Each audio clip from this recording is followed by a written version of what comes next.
मुंबई आणि इंदोर या दोन प्रमुख व्यावसायिक शहरांना जोडणाऱ्या रेल्वे प्रकल्पाला केंद्र सरकारने मंजुरी दिली आहे।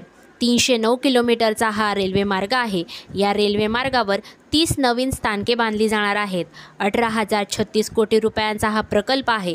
सुमारे 1000 गाव 30 लाख लोकसंख्येला जोडेल।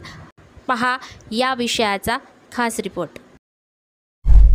मुंबई आणि इंदूर या दोन प्रमुख व्यावसायिक शहरांना जोडणाऱ्या रेल्वे प्रकल्पाला केंद्र सरकारने मंजुरी दिली। 309 किलोमीटरच्या या रेल्वे मार्गावर 30 नवीन स्थानके बांधली जाणार आहेत। 18,036 कोटी रुपयांचा हा प्रकल्प आहे। हा नवीन रेल्वे मार्ग प्रकल्प सुमारे 1000 गावं आणि सुमारे 30 लाख लोकसंख्येला जोडेल।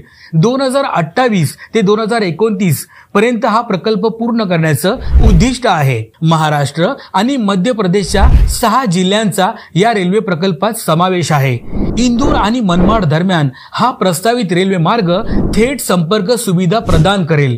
त्यासोबतच प्रवासाची गतिशीलताही सुधारेल। त्याबरोबरच या भागातील लोकांचा रोजगार आणि स्वयंरोजगाराच्या संधी वाढतील।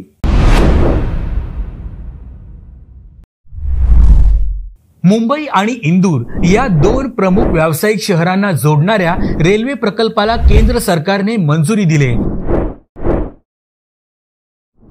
309 किलोमीटरच्या या रेल्वे मार्गावर 30 नवीन स्थानके बांधली जाणार आहेत। 18,036 कोटी रुपयांचा हा प्रकल्प आहे। हा नवीन रेल्वे मार्ग प्रकल्प सुमारे 1000 गावं आणि सुमारे 30 लाख लोकसंख्येला जोडेल। 2028 ते 2029 पर्यंत हा प्रकल्प पूर्ण करण्याचं उद्दिष्ट आहे। महाराष्ट्र आणि मध्य प्रदेशच्या 6 जिल्ह्यांचा या रेल्वे प्रकल्पात समावेश आहे। इंदूर आणि मनमाड दरम्यान हा प्रस्तावित रेल्वे मार्ग थेट संपर्क सुविधा प्रदान करेल। त्यासोबतच प्रवासाची गतिशीलताही सुधारेल। त्याबरोबरच या भागातील लोकांचा रोजगार आणि स्वयंरोजगाराच्या संधी वाढतील।